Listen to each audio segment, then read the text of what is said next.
Next Level Sports welcomes you to the following presentation of the Simulation Football League.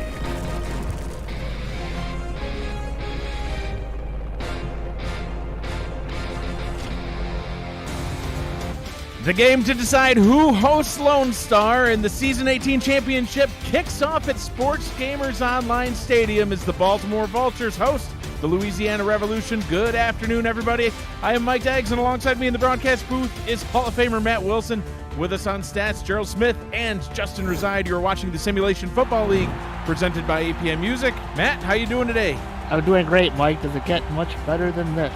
It does not, Matt. It does not. Matt, Louisiana is looking to make it to their first championship game in franchise history, and Baltimore is eagerly anticipating a shot at becoming only the sixth franchise in league history to make back-to-back championship game appearances.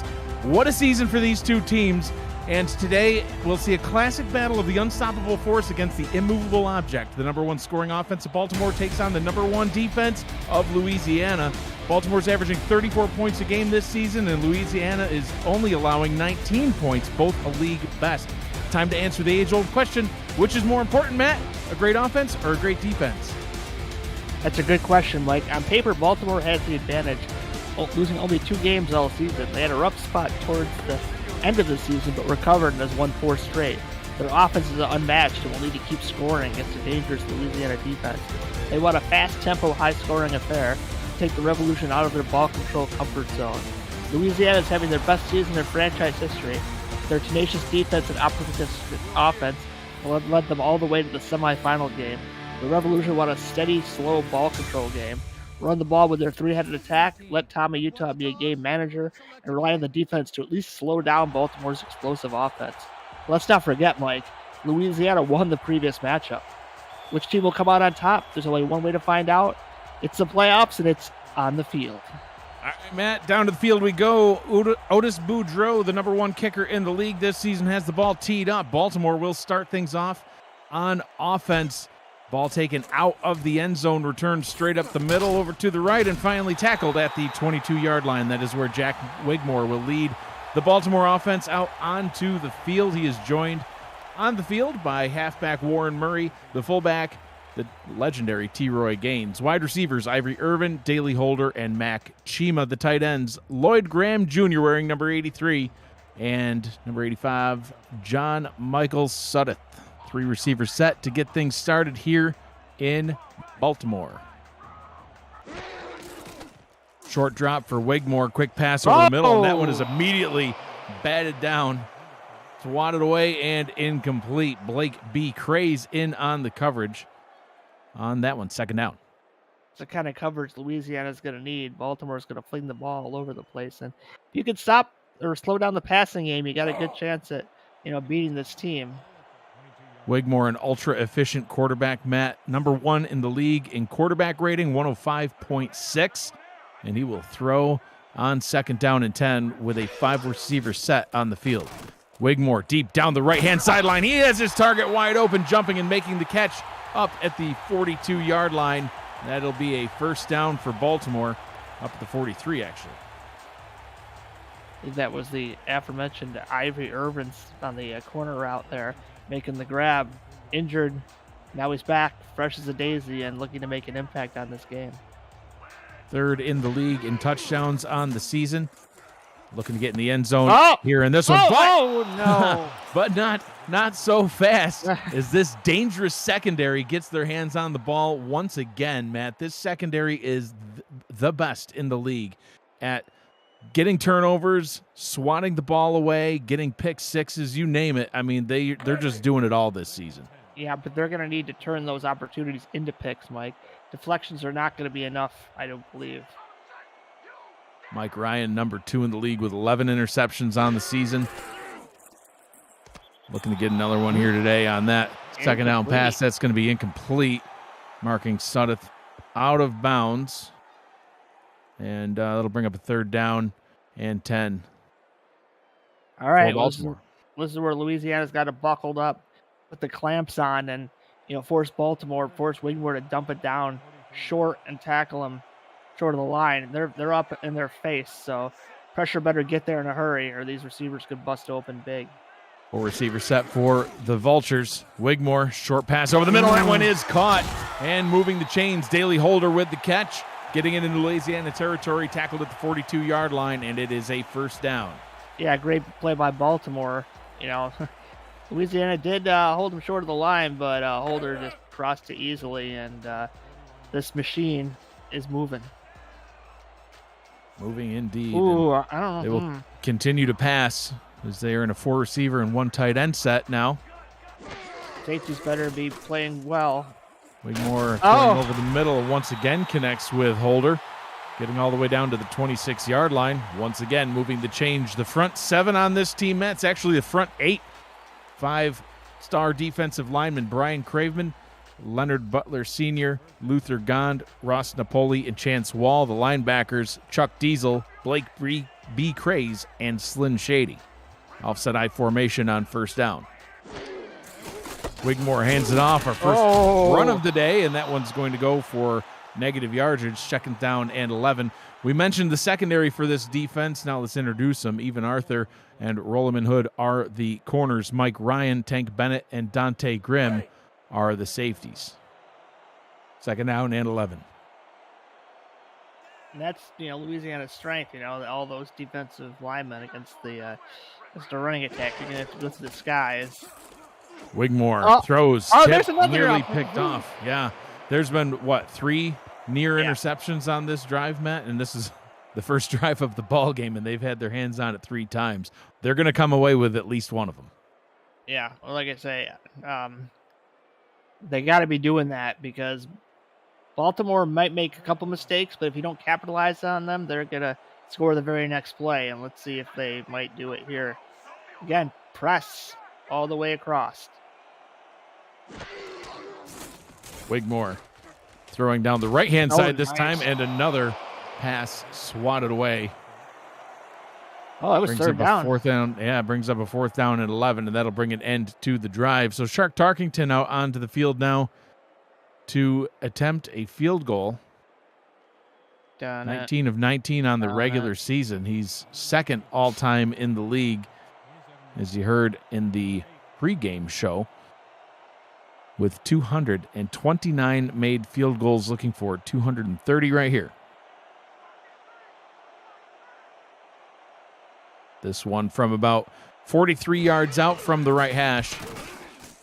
The field goal is up, and it is good. Kick number 230 is made, and Baltimore gets the early lead in this one.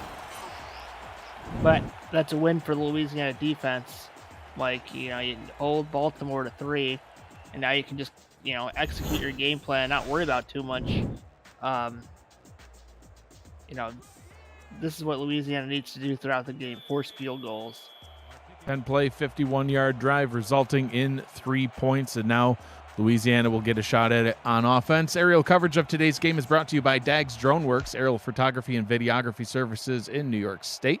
You can find them on Instagram at Dags Drone Works or visit their website, dagsdroneworks.com. That kick return brought back up to the 22-yard line on the opposite side of the field, so Louisiana will have the same starting field position that Baltimore did. We'll see what they can do with that as Tommy Utah comes out onto the field with his offense. Halfbacks are Colin Hart and Randy Squarebush, the highly drafted rookie. Had a great rookie campaign. Cameron Collier is the fullback. Chase Earl, Adam Banks, and B. Robo are the receivers. Garrison Blue is the tight end. Utah to throw on first down. Deep down the middle, and that one is a dart all the way past midfield. Caught. First down and 10 in Baltimore territory. B. Robo with the big catch. Yeah, the former tight end showing you how to catch balls across the middle, Mike. I thought they might go a little out, but Utah had other ideas. Yeah, that is even me. I got a blush at that throw. That had some RPMs under it. That was a 90-mile-an-hour fastball. Absolutely. What a frozen rope. One play in Baltimore territory. Getting that pass out is bobbled and incomplete. Colin Hart with his hands on the ball. The front 7 for this Baltimore Vultures defense. Joe Duncan Al Walker, Nate Brown, and Sir Ron Yates, the fourth, are the defensive line. The linebackers are Frank Smith, Alvin Mack, and Devin King.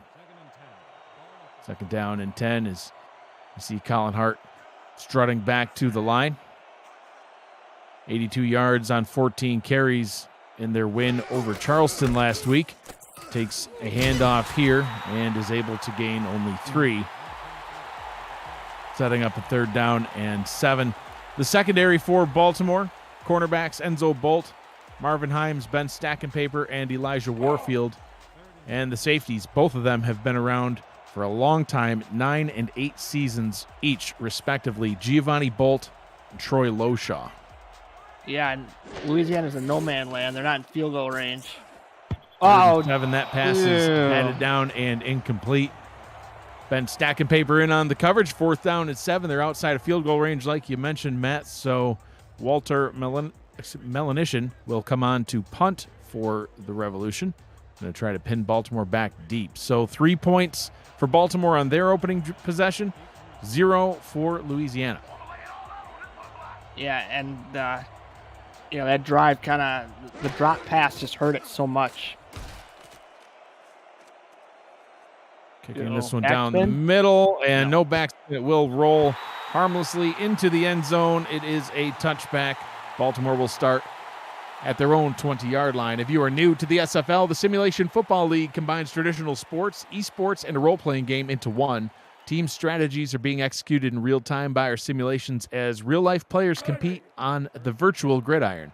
For more information about the SFL, you can visit our website at simulationfl.net. The SFL, we put the fan in fantasy.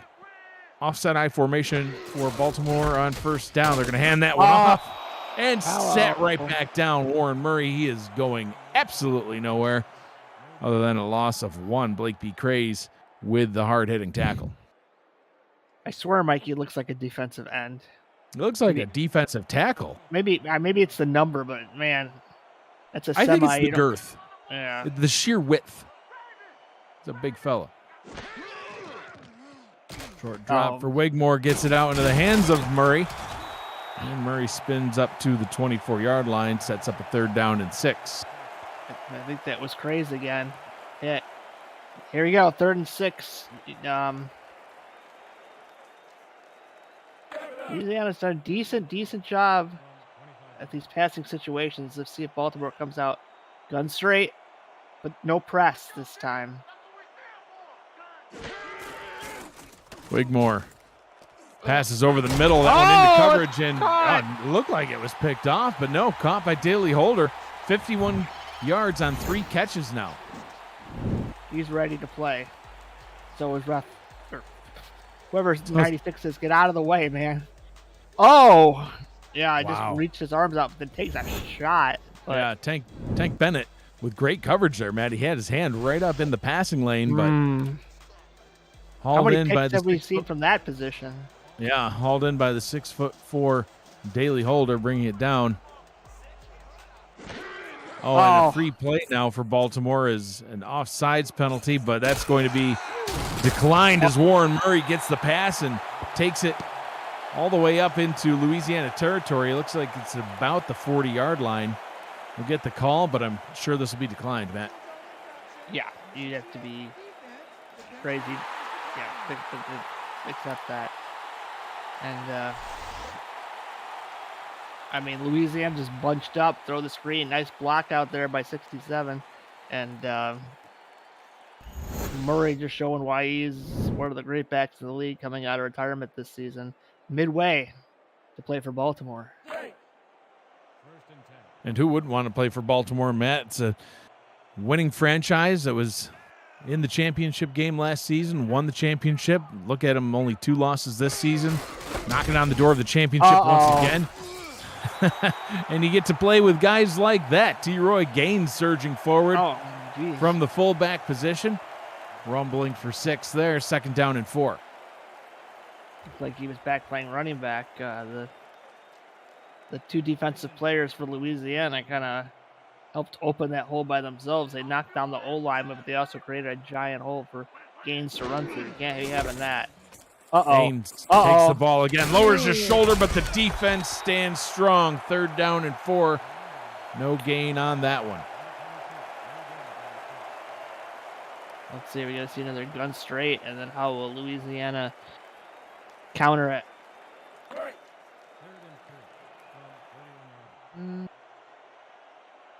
No gun straight. Offset eye with 2 wide receivers out to the left. Wigmore under center. Interesting. Wigmore hands that one off to Murray. Murray off to the races inside the 10-yard line. Finally knocked down at the 6. A big run for Warren Murray. Sets up a 1st down and goal for Baltimore. Wow. I would think there'd be a win for the defense. They looked in a great formation to stop the run. I didn't think Baltimore was actually going to pull the trigger, but they did. And Murray does the run. Another good block, though.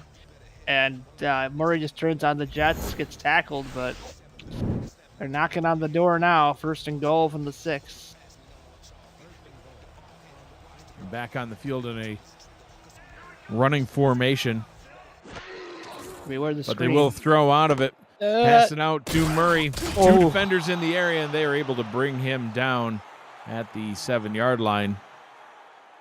It's like Blake B. Craze once again with the tackle. Matt, he's been flying all over the field today.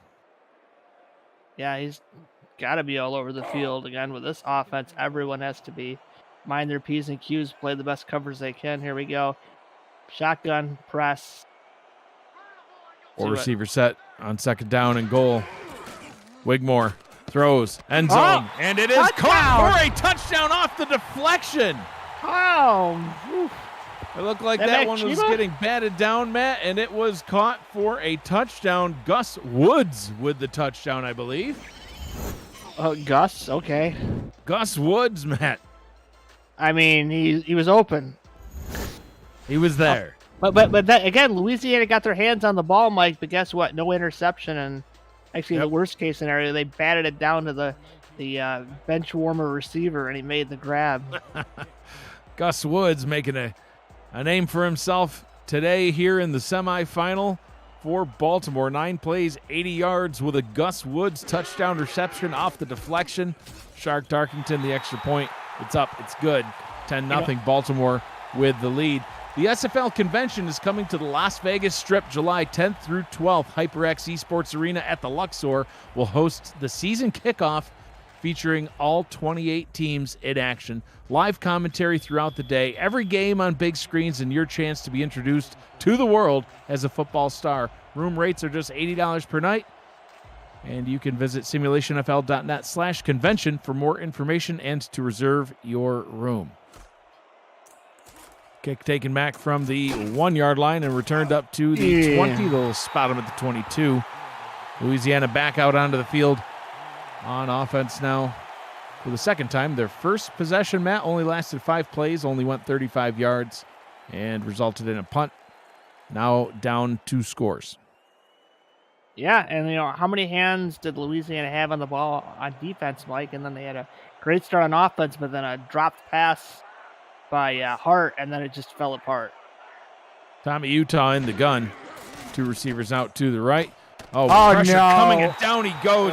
Sacked back at the 12-yard line. A loss of 9 on the play. A little bit of taunting. Nate Brown with the sack. Nate Brown. Good Lord. Oh, that is a large refrigerator. Yeah. The mini fridge. Refrigerator with legs running there at Tommy Utah. 6'2", 304-pound Nate Brown. 4 seasons in the league, all of which have been here in Baltimore. Play action from Utah. Pressure coming again. Avoids 2 sacks. He can't avoid 3. Al Big Walker Al getting the tackle and a little bit more taunting. Why not? Man, you can't be running those long plays against this Baltimore front 4. They've been together a long time, and it shows when you have continuity. And now they're running press on this, Mike. Someone's got to run straight, run a streak. I was going to say 3rd and 27. What's your favorite play call for this situation? All right, well, not too bad. You got half of it back, a little pass to fullback Cameron Collier, but That's going to set up a 4th and 11, basically making the punt a little bit more manageable. That was a big play, Mike, but it didn't even get him back to the original line of scrimmage. And now, well, it's what you pay Melanishin for, right? Yeah, exactly. Try to at least get this to maybe the 40-yard line. I'm not sure which way the wind's blowing, but we're about to find out. Collier, part of the 3-pronged rushing attack, but also involved in the receiving game, had almost 300 yards receiving on the regular season. Yep, right. I called it right at the 40. Good punt, flipping the field. Still great starting field position for Baltimore as they're already up 2 scores, and now only 60 yards to go from the end zone.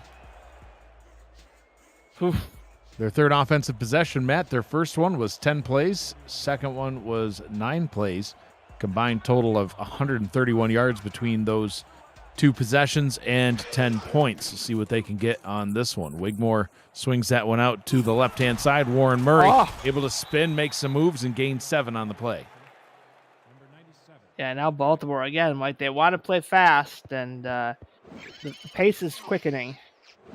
I mean, just a little dump down to Murray, nobody there, and then Murray does the rest. Whoop, little double spin, almost a triple spin.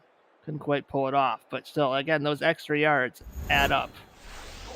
Winner of this game will host the championship, so it could either be right here in Baltimore if Baltimore gets the win, or if Louisiana is able to pull it off. The championship will head down to Houma, Louisiana. Find out what happens in just 3 more quarters and change. First down pass is made to Daley Holder, being used a whole lot in this one. First down and 10 from the Louisiana 48-yard line. Yeah, and that time Louisiana wasn't playing press, and so Baltimore's like, we're going to play 10 yards off. Just going to dump this down for the first down, keep the drive going. Holder with 8 receptions, 86 yards last week in the win over London. And a sack for the Louisiana defense. Getting a loss of 2 back to midfield. Leonard Butler Sr. with the sack. Had one last week as well, Matt. He led the team, he was second on the team in sacks in the regular season with 5 and was able to register a sack in the playoffs. Now has a second one in this playoff run. Wigmore, deep drop, and then a short pass behind the line of scrimmage. Warren Murray trying to make something happen with it. That was the deepest drop for a 2-yard pass I think I've ever seen. Yeah, and Murray spun away from it. Could have been a loss of 2. But again, 3rd and 10. And this is where Louisiana's defense got to step up. You know, if they allow 9, Baltimore's not in field goal range. So here we go. They're playing medium. They're not quite pressed, but they're not quite all the way back. Likely the final play of the first quarter. Wigmore, deep drop down the left-hand side. He throws it in. It's incomplete.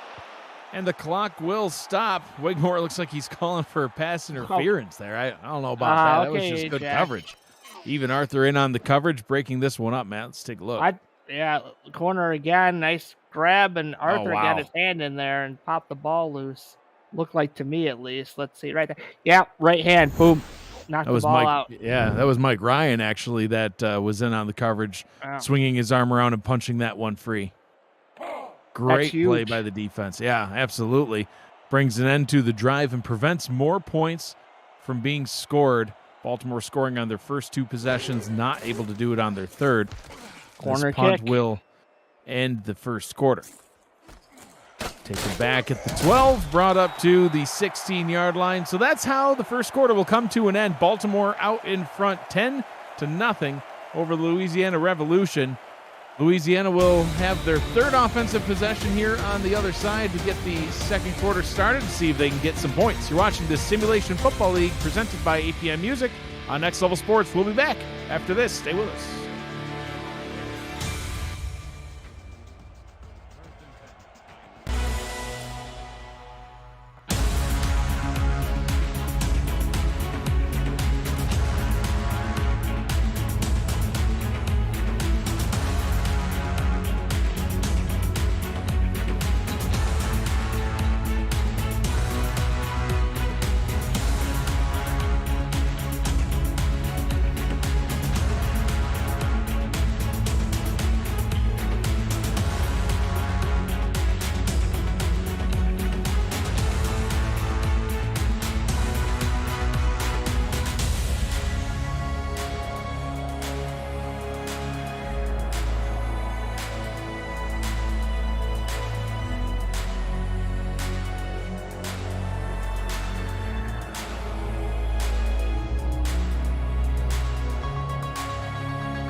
And welcome back for the start of quarter number 2.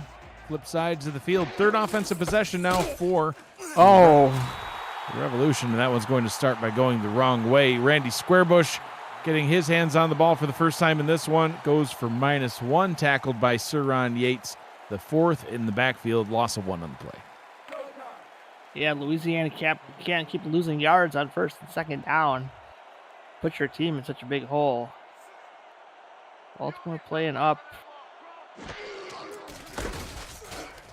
Ball is handed off to Colin Hart. He's able to scoot forward along the right-hand side, sets up a 3rd down and 3 met. They went 3 and out on their second possession after having only a 5-play drive on their opening possession, at risk of going 3 and out again. Yeah, but this is 3rd and 6, not 3rd and infinity. So there's a decent chance for them to convert if they get the right situation. Utah looking, steps up into the pocket. Pressure coming, and it's another sack brought down by Suron Yates, the 4th. He had a tackle for a loss and a sack on this drive. A huge impact from him and causing another 3 and out.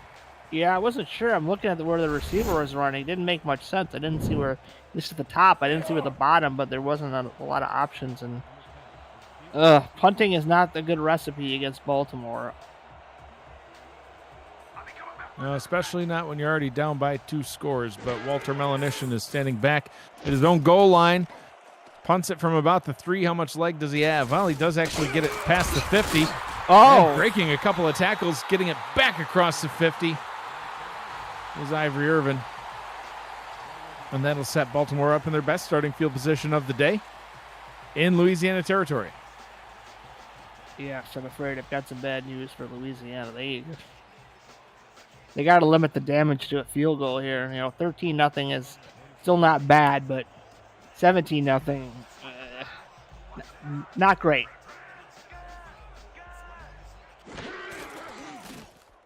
And Wigmore out route up to the top. That one is caught. Hitting Mac Chima, getting him involved in on the action.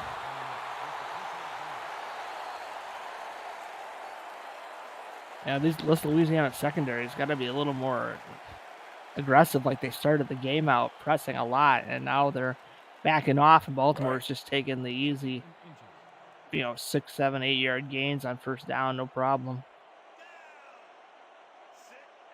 2nd down and 1. On the screen, wide open. Yeah, trips formation down that way too, but they're going to go to the halfback, Warren Murray. He's going to get the first down, spinning past the first tackler, but brought down by Even Arthur. Breaking away from Slim Shady, Matt, that's not an easy thing to do. No, not at all. And now the playbook is Baltimore's oyster on 1st and 10 here. 4 receivers set. And he goes up top. Gain of 4 on the play. Out route works for them once again, Matt. 2nd down and 6. Yeah, Rolliman Hood tried to jump and pick the ball off. He missed, but was able to recover and make a nice tackle. Otherwise, that could have been going for a lot longer. So 2nd and 6. Will we see Warren Murray here? Again, bottom of the screen. Pretty open if they want to throw even another screen pass. Yeah, same formation on the last 3 snaps. Wigmore down to the bottom this time and connecting with his target. Connecting with, once again, Daley Holder. Well, and again, looks like a different defense than I saw, like say the first 2 series. They're just not as aggressive.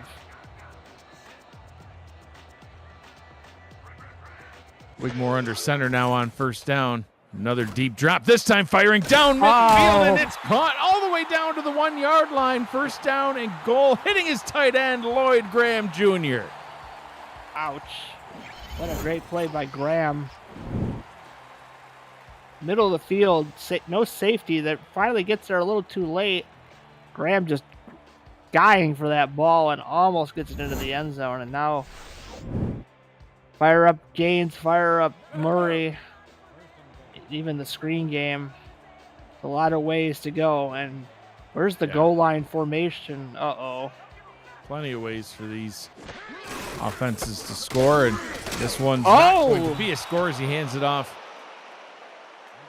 And it goes for a loss, second down and goal. T-Roy Gaines taking it backwards for -3, second down and goal. Awesome. From the 4. Yeah. That makes things a little more interesting now.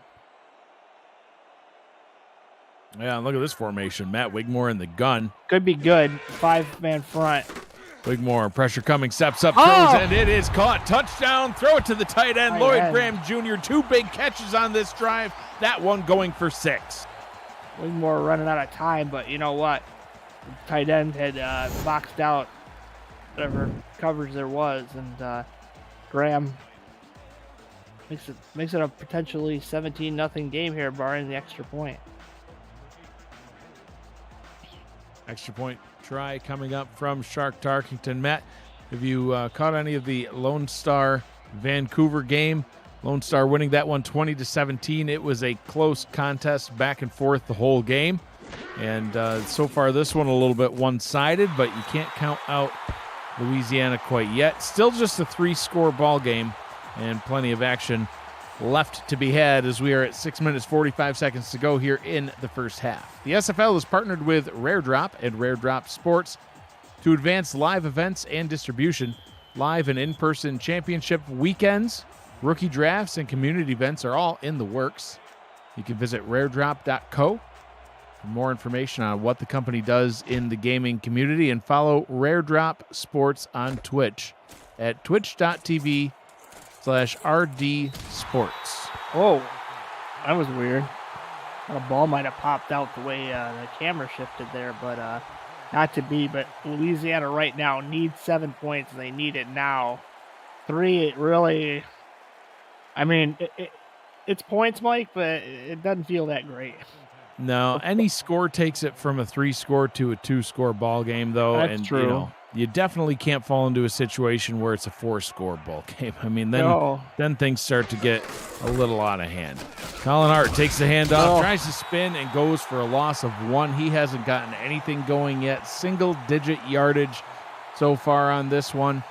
And it's been a tough go. 3rd straight series, Mike. Louisiana has lost yards on first down. That's not a winning formula. That's a low percentage. 4 wide receiver set now. Utah under center. 3 down linemen for the Vultures. Play action. Oh, out route up top. That one is good to B. Robo. It's going to set them up with a 3rd and much more manageable 1. Yeah, I'm a little nervous, though.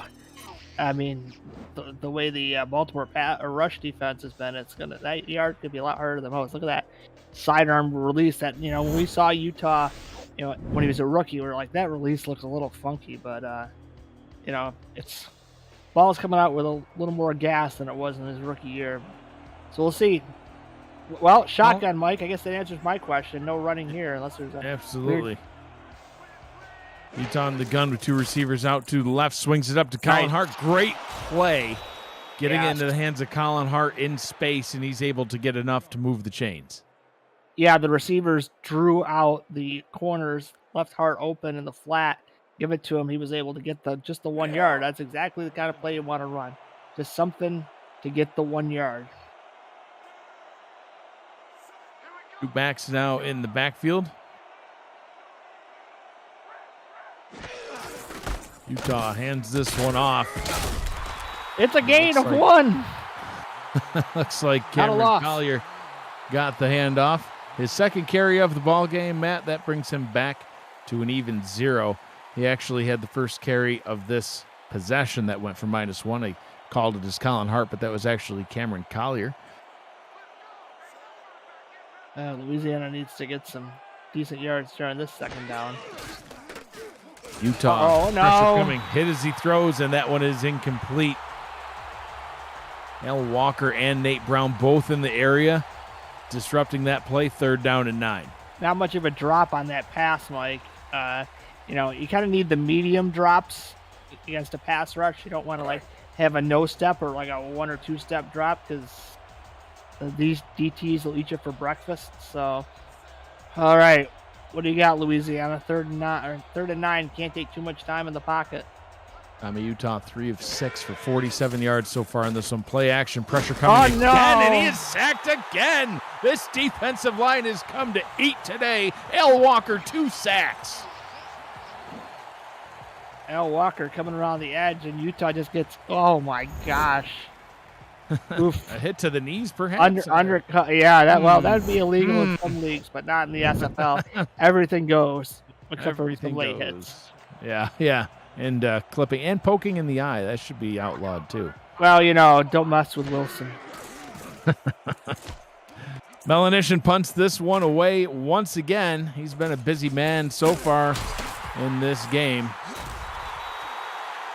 Punt taken back up to the 34-yard line. And don't look now, Matt. I said you don't want to fall into being down by 4 scores. And now Baltimore's got the opportunity to do just that as Wigmore comes back out onto the field once again. It has been a lopsided game, Matt.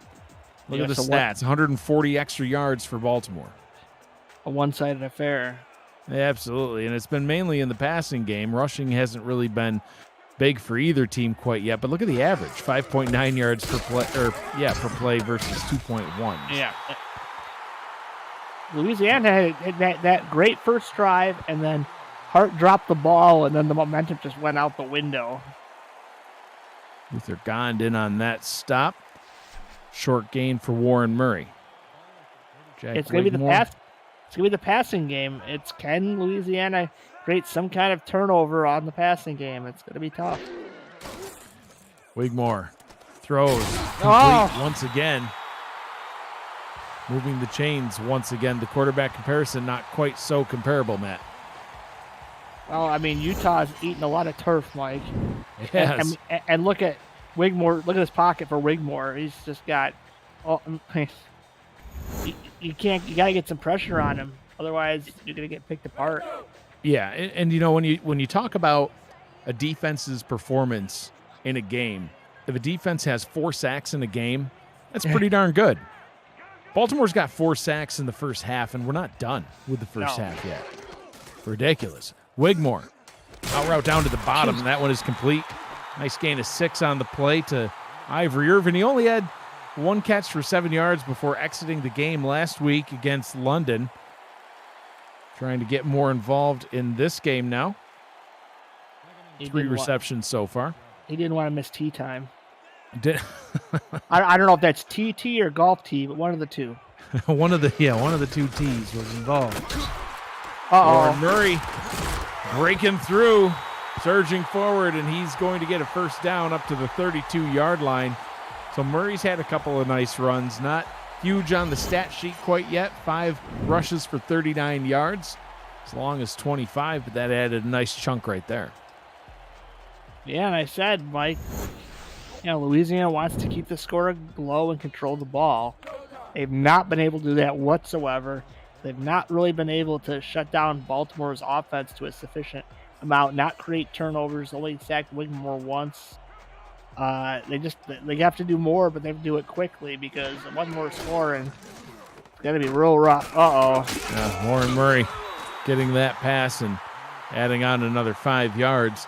I'll be interested to see how the running game affects the second half. We haven't seen much out of Louisiana yet, and not a ton of yards out of Murray, although he is doing pretty good. We're going to see what happens as this game continues to roll on. 2-minute warning here in Baltimore. You're watching the Simulation Football League presented by APM Music. We'll be back after a quick break. Stay with us.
2 minutes to go here in the first half.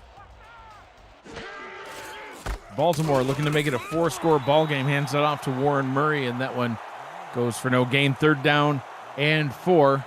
Coming up on the APM Music halftime report, Cameron Irvine and Mike St. Green will break down the first half between the Revolution and the Vultures, plus take a look back at all the dramatic finishes in the SFL on Next Level Sports this season, and some highlights from the Lone Star Vancouver game earlier this afternoon. It's all coming up on the APM Music halftime report. 3rd down and 4. Wigmore. Short drop. Pass over the middle. Wide open once again. Completing it right over the middle. Moving the chains. Mac Chima with the catch. 1st down and 10 inside the red zone.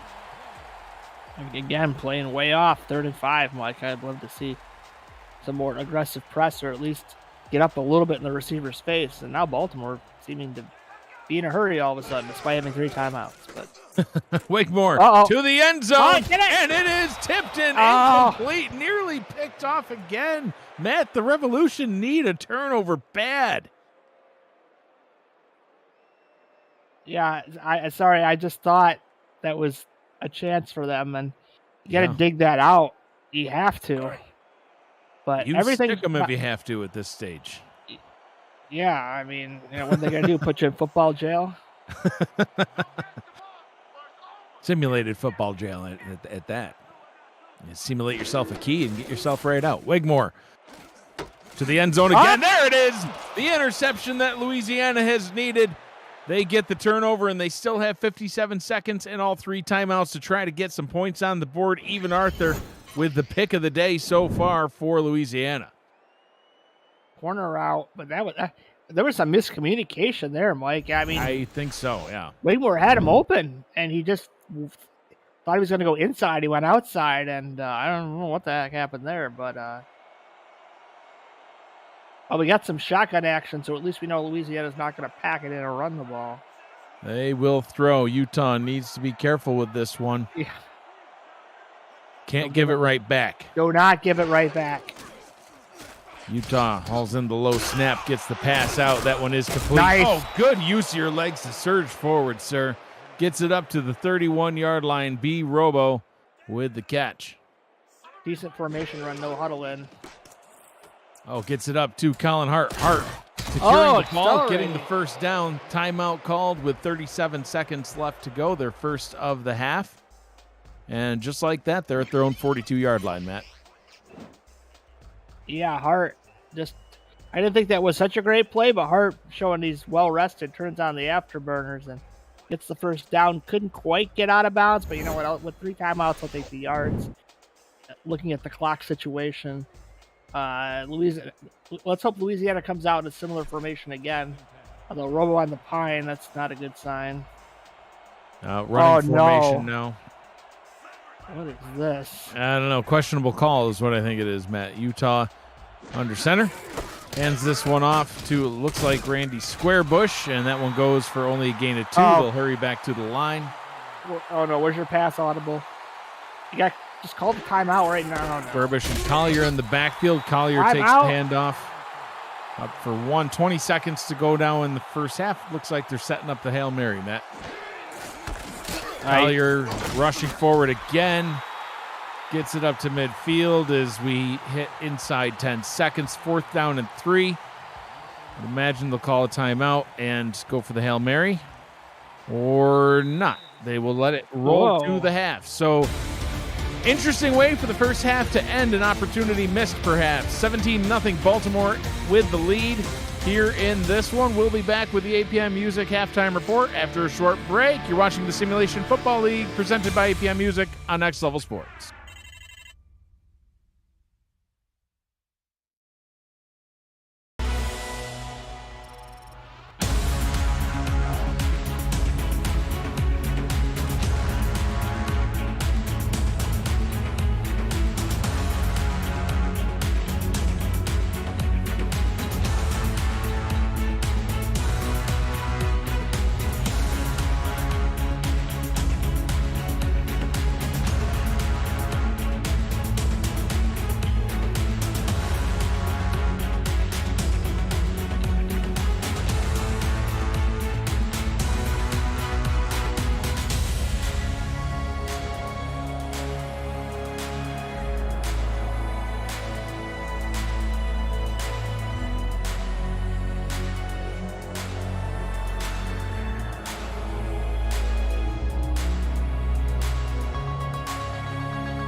Welcome to the APM Music Halftime Report, along with Mike St. Green. I'm Cameron Irvine, 17-0. Baltimore leads Louisiana at the half. And Mike, my thoughts on the first half, game being won at the line of scrimmage. That defensive front is eating for Baltimore, and the blocking for Warren Murray down the field has been excellent. Yeah, Cam, this Baltimore team, they can beat you in so many different ways. Last weekend, we saw them do it with the turnover, the pick sixes and 6 interceptions against London. And now this weekend, we see this defensive line. I mean, they've just been totally dominant in this game. 4 sacks for this defensive line. Al Walker has a couple sacks. Ron Yates has 1, as well as Nate Brown. He has a sack as well. So these guys have been dominating on defense this entire game. Only 14 yards rushing for Louisiana, and that's really not a good sign for these guys. They have to get this running game going if they want to get back into this game. 14 yards on 8 carries combined for the 3 backs out of the backfield, and that's how you slow pass rush, right, Mike? I mean, you got to these guys are blistering up the field, and they've got to figure out a way to slow them down because it's basically corrupted their whole offense. We've seen Tommy Utah throw some pretty passes today. He just needs more time. Yeah, they've been all over Utah in this game. I mean, it's really been amazing as to what this defensive line can do. He's going to definitely need protection if he wants to be able to drop back comfortably and throw the ball downfield and find his receivers. Robo, we saw that he did make one big long catch there in that first drive, but it's pretty much been nothing long down the field since then because the defensive line is really getting after him. But a great job by the defense of Louisiana. They've been making plays, but it's such a wave of offensive weapons that these guys throw at you. It's tough to keep these guys. You have to be on your A game pretty much every play. But even Arthur stepped up there right there before the half. We'll see if that can really catapult this defense into being the defense that we saw all season long and get this offense going and see if they can get back in it. Tank Bennett got mossed twice. He the touchdown Lloyd Graham Jr. and then the big catch from Daley Holder.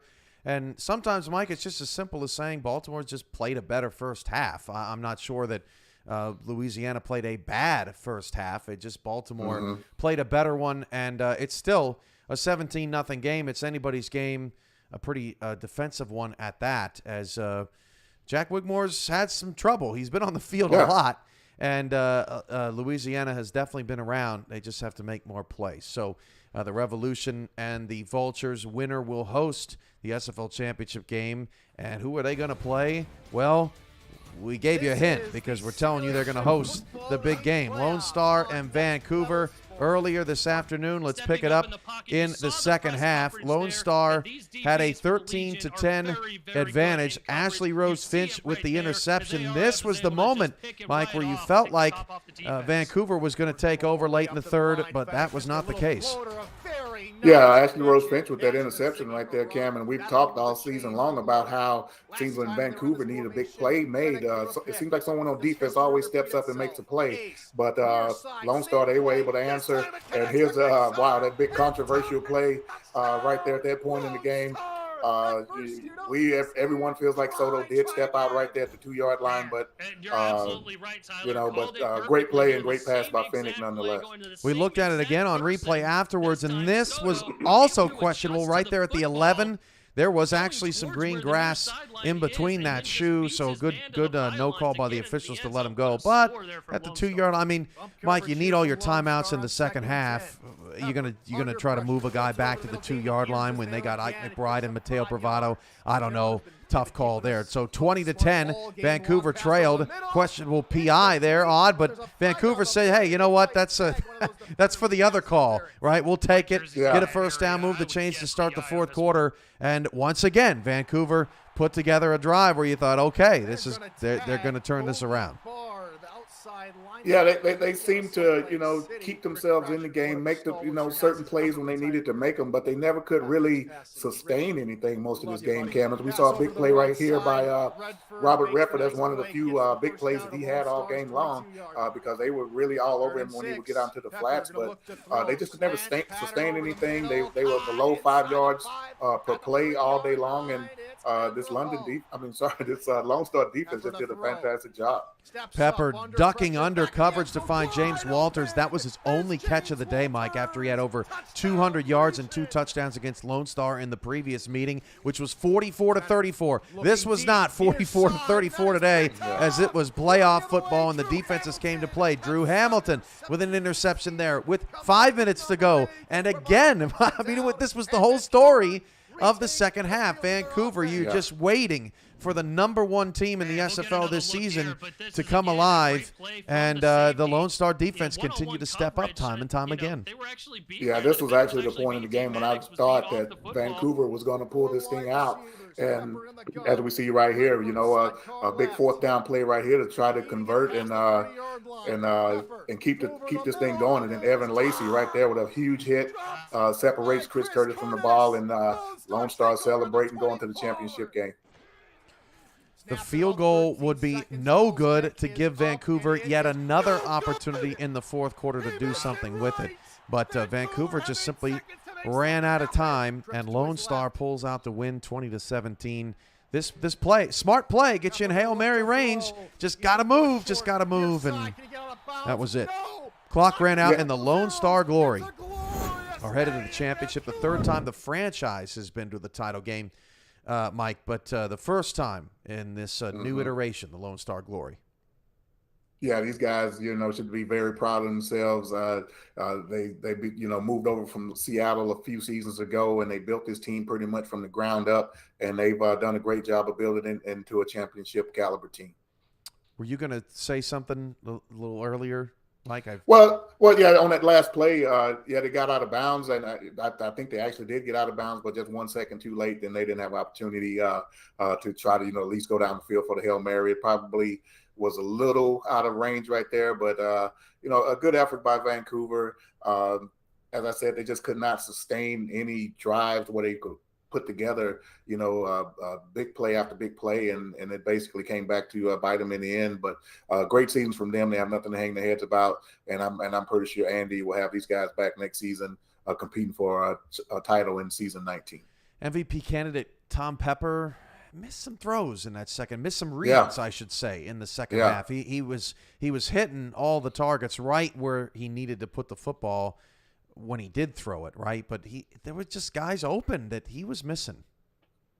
Yeah, if you look at his stats, it'll look like, okay, we had a solid game. He didn't have a big 300, 400 Tom Pepper, yard game that we're accustomed to seeing from him. But yeah, as watching this, back here in the studios, it seemed like he missed a lot of open guys that could have possibly come up with the big plays. But, sometimes even though you're one of the best in the league, sometimes you can have an off game.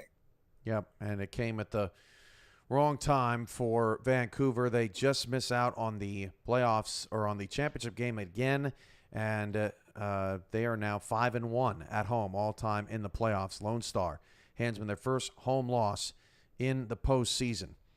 Well, here on Next Level Sports, Mike, we have had a ton of drama all season long. Just a lot of fun. We've been on. We've probably had at this point over 30 games, Mike, and we've had so many great ones this season. We wanted to take a look back at all of the incredible plays, all of the top finishes on Next Level Sports before we head to the second half. We call it a season in review, perhaps, as Louisiana and Baltimore get ready to go in the second half. Your photo finishes, all here on Next Level Sports, that you saw over the last few months. Back is Swearingen. Florida stack in the box. Kentez sidearms it. Touchdown! Charleston as Macaro gets into the end zone once again as they scoot closer and closer to the Florida Storm lead. Here, and Charleston can get the football back. All they're going to need is... Big pop. It's up in the air. And it's still loose. And I think they got it. Charleston recovered the onside kick. You got for Bretschett to possibly boot the game winner. Johnson trying to airmail it into coverage, and it's caught at the 15-yard line. Are you kidding me? Lyric Da Vinci. Golly. The lead with under 20 seconds to go in Florida without any timeouts. Good snap. Good hold. It is up. And it is through from 36 yards. That far side. One wide receiver near side. Caswell under center. Back to pass. Looks deep over the middle. Caught behind the defense. He's gonna go! Deezer Powell! Touchdown, Queen City! They were down by 16 entering the fourth quarter. Queen City have won this football game!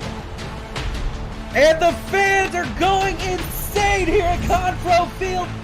Deezer Powell, he had it deep over the middle, and he forced the defender to bite to the outside. That was the mistake. That was the lethal dagger, and Queen City walk out with their lives.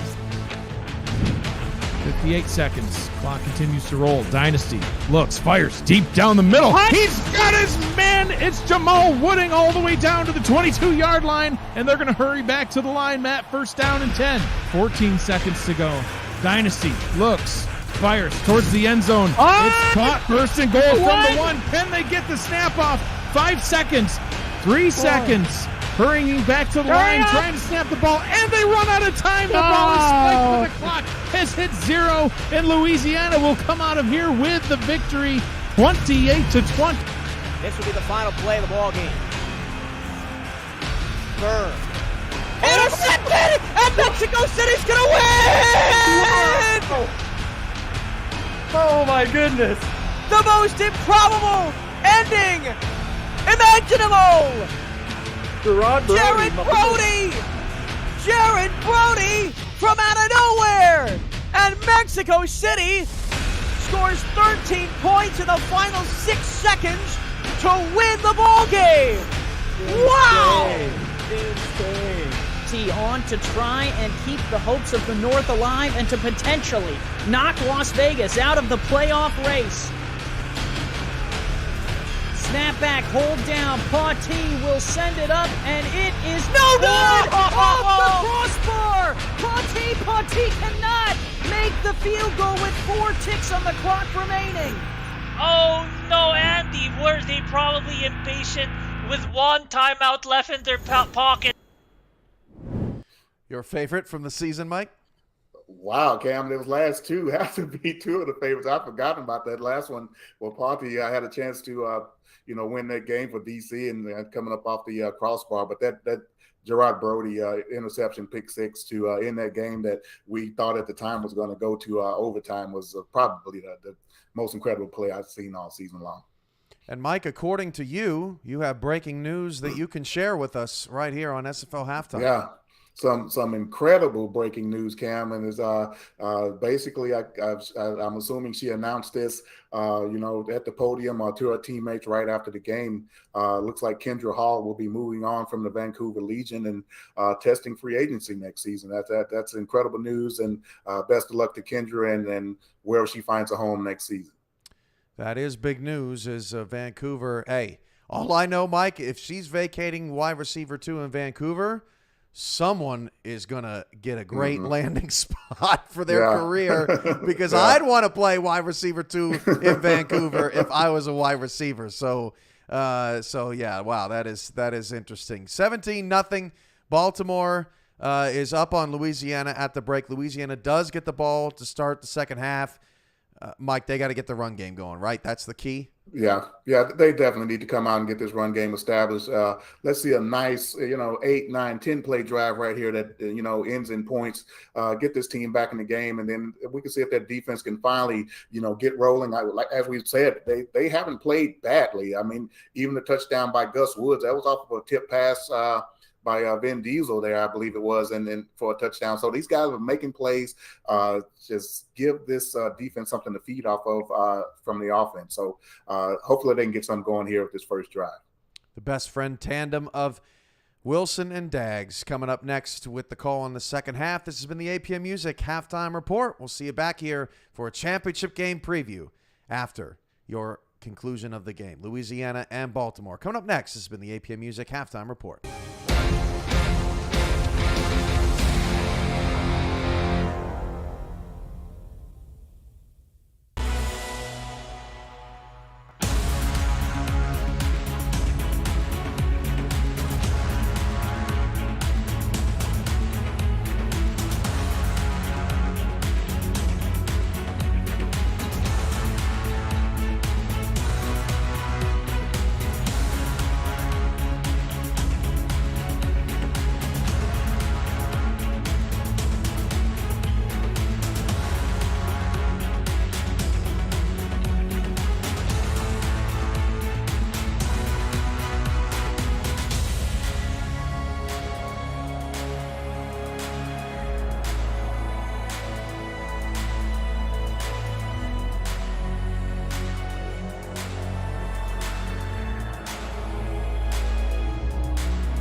And welcome back to Baltimore, Maryland for the start of the second half. Baltimore out in front in this one, Matt, 17-0. Louisiana struggling on offense, and we need to see them get something going here in half number 2. Your thoughts on the first half so far? Yeah, it's been rough. Louisiana's had their chances, but it just kind of hasn't materialized. And then that mysterious play calling at the end of the half might have cost them at least 3 points. So they got to be aggressive here on offense and try to score or anything.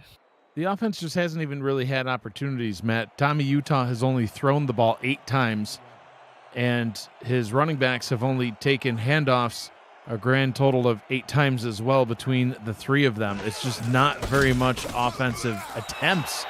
As Cameron Collier gets the first carry of half number 2, it goes for only a gain of 1. All 3 running backs, the 3-pronged attack on the ground, none of them have more than 7 yards. Yes, Mike. That's for Baltimore has just come to play today. 5 completions, 4 sacks. That's not good. Right. Exactly. We'll see what they can get going. Play action for Utah. Pressure coming, but he does get the out route up to the top, and that one is complete. Connecting with his target, Chase Earl. His first catch of the ball game. There was that pressure again, Mike, but Utah was able to find an open man, and that's what Louisiana has to do. And they got to scratch and claw their way back in the game. They don't have to get it back at one pass at this point, but they have to start being consistent. Now we're seeing Baltimore in the bump coverage possibility here. Where's your halfbacks? Uh-oh. Utah, quick pass over the middle into coverage, and that one is incomplete. Second down and 10. Baltimore defense swatting it away. I hate leaving your backs like that in blocking situations. The linebackers were supposed to be covering them. They came up and blitzed. And, just give your quarterback as many, options as possible, especially with all these, highly rated backs.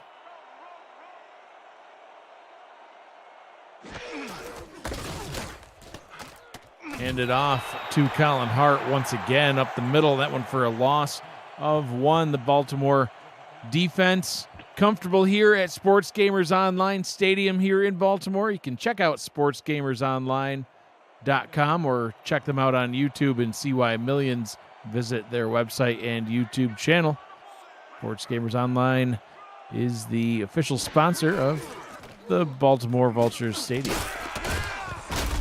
Pass on third down. And 11 goes for a gain of 7, but it will bring up fourth down. B. Robo getting it up to the Louisiana 39-yard line, and not what they wanted to see coming out of the half after making adjustments. Matt, another 3 and out. They're going to have to punt. Yeah, that's a woof from me on that play call. Yeah, not a 3 and out, excuse me, but still they'll have to punt this one away. They're not getting the yards on first and second down for those third down passes to work. Baltimore shutting down the running game. That's what I said was a key, and Tommy Utah has to be more than a game manager now. Yeah, indeed, Matt. And they're going to have to rely on their defense a lot more heavily, too. 7th in the league in takeaways with 33 on the season. Their turnover differential, second best in the league at plus 12. Tommy Utah didn't put them in a lot of bad situations by throwing picks, but the defense is going to need to do even better than they have. As you see, Wigmore's stats 2 yards shy of 200. He's only thrown 1 pick to his 2 touchdowns. He's able to do it with a lot of those short, quick passes like that one, Matt. And what a difference, right? 5 yards on first down. Louisiana's probably averaged 1 or 2 on first down. And so it really puts you in a bind now. And for Baltimore, they can just say, well, okay, now we can run Murray, screen to Murray, throw a quick one, or go deep. They got one-on-one at the bottom with, I don't see a safety around. The lopsided stats continue to get even more lopsided as T-Roy Gaines rumbles forward for a nice gain up to the 34-yard line, surging ahead for 9. Yeah, T-Roy's been squatting in the offseason. Look at those thunder thighs surging through the line. That's a strong base, Mike. Well, he doesn't miss leg day, Matt. No. That run of 9 gets him 12 total on the day. Not huge numbers, but he's helping move the chains when needed. Wigmore throws over the middle into traffic, but it is caught. Once again, connecting with Daly Holder, his 6th catch of the ball game gets him up past 70 yards, near 80. Yeah, he didn't see the bottom of the screen. The bottom of the screen, I think it was. Actually, I don't know who was at the bottom of the screen. I wonder if it was Holder. Someone just crushed a corner to the ground and pressed. That's not a good sign either.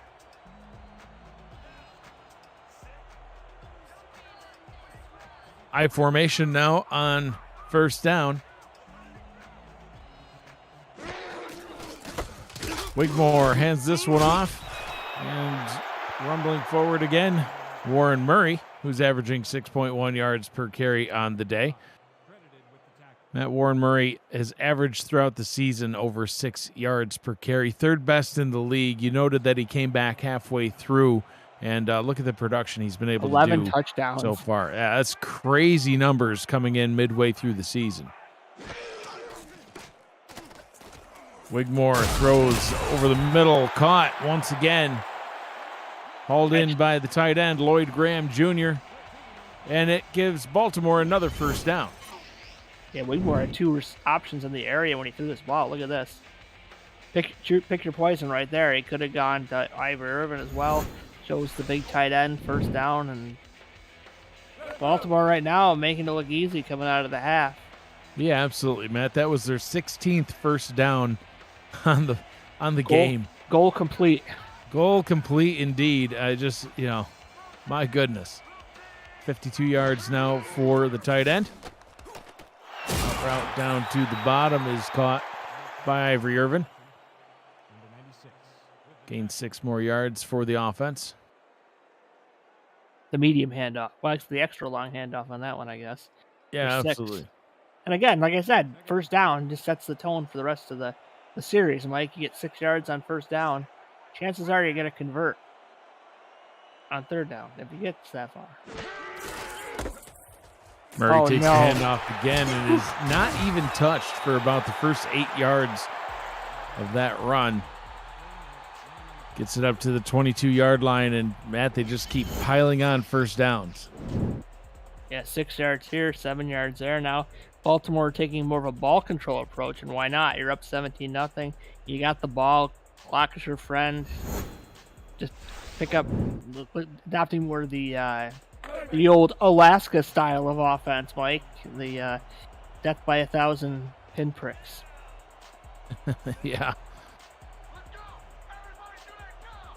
3 receiver set now for the Vultures. Wigmore will throw, going towards the end zone, and it is caught for a Baltimore touchdown. Well, the rich get richer, Matt. Mac Chima with the touchdown reception. We saw a little of the Alaska offense, Mike, and their little Minneapolis Maulers throwback offense right there. Just chuck it as far as you can over the outreach defender, and yeah, T-Pat's fingertips all over this game plan. Those evil fingertips. Yeah, absolutely, Matt. 23-0 with the extra point try coming up.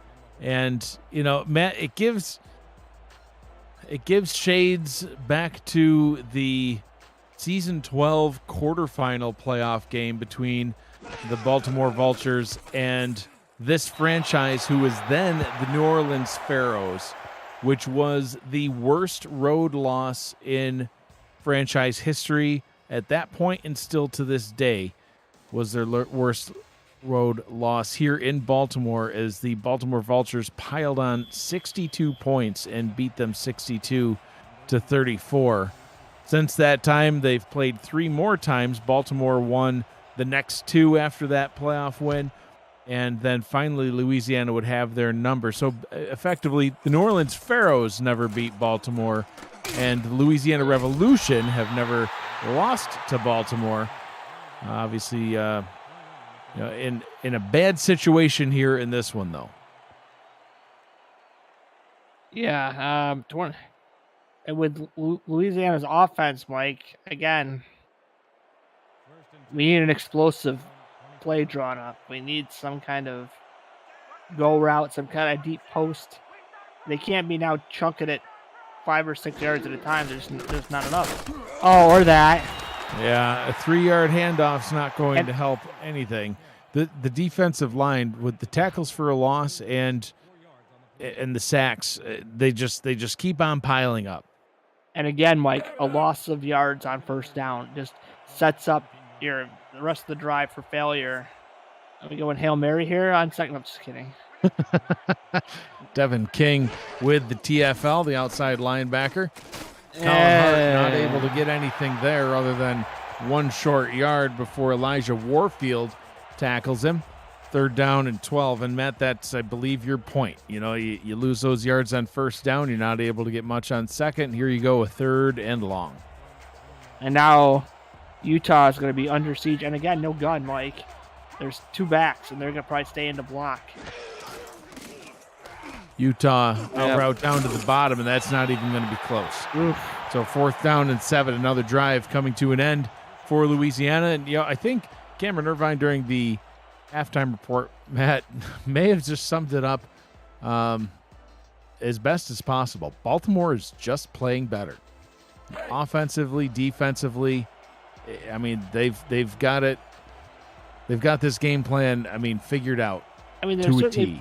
Certainly better offensively. It's hard to know defensively because, I mean, the Louisiana defense is just being put in horrible positions over and over and over again, and they're tired, you know? So if this was an even scoring game, it might be a different scenario, but when Baltimore can pretty much run whatever play they want because they're not in any danger, you know, your defense is kind of like, we're tired. We don't know what to do. You know, because early on in the game, Louisiana's defense looked pretty dominant, but I haven't seen that dominance since probably the first 2 or 3 drives of the game. Yeah, it couldn't agree more, Matt. Baltimore, so far on offense, they've looked pretty unstoppable. Wigmore will be out route down to the very heavily used Daly Holder. 7 catches, 85 yards. Hasn't found the end zone yet, but big asterisks on the yet. We'll see what happens. Their opening possession, Matt, 10 plays, 51 yards. It ended in a field goal. That would be the only time that Shark Tarkenton would be kicking a field goal in this one. Their second drive, 9 plays, 80 yards with a touchdown.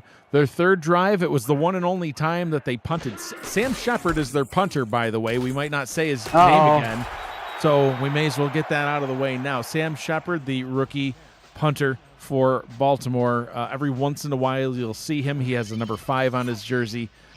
He was actually on the field in this game. That would be the only time, though. They would go 7 plays, 46 yards on their next possession, their first possession of the second quarter. That would result in a 4-yard touchdown pass. The possession after that, Matt, did end in an interception. That was the one where they almost went up by 4 scores before the half, but they're up by 4 scores now. 8-play, 83-yard drive, getting them into the end zone, and they're on a drive now, Matt. They're back in Louisiana territory. T. Roy Gaines with the carry for 5. Yeah, and then again, now they're just, killing the clock, and then, whoops, big play over your head. I mean, Wigmore's thrown the one blemish, Mike, the one pick in the end zone. But besides that, it's been pretty, and 1 sack. Otherwise, smooth sailing. Absolutely, Matt. 27-35 for 262 yards. All right, 27-36. That one incomplete as pressure was right in his face. Defensive tackle Chance Wall breaking that one up. They needed more of that earlier. Again, Wigmore with a clean pocket is just too dangerous. 1 sack for this Louisiana defense so far. Leonard Butler Sr. with the sack in the first half. And there you go. A sack in the second half, too. But this time it is Luther Gond with the sack. And that puts an end to the drive. So, believe it or not, Matt, we might actually see Sam Shepard. So, see, again, defensively, Mike, Louisiana stops Baltimore for, hasn't been often, but they got there. And now, but again, you put a 0 on the board, it's hard for your defense. Got to get some momentum. Shepard punts this one away. Fair caught back at the 12-yard line. And that is where Tommy Utah will come back out onto the field on offense. 9 of 13, 92 yards so far in this one. Game manager stats, but the running game is not there. So that's the No, problem. it's not. For the three-pronged rushing attack that usually gets all kinds of yards, you can see Colin Hart's stats. He's only got a couple of yards. Randy Squarebush, there's his stats. Matt, 1 yard. Cameron Collier was 7. So the three-pronged attack is not getting it done quite yet. Yeah, Randy Squarebush able to get 6 yards on that one. That's going to severely increase his numbers on the day, but not where they need to be quite yet. But the problem is that they're kind of doing Baltimore's job for him by just running the ball and killing clock.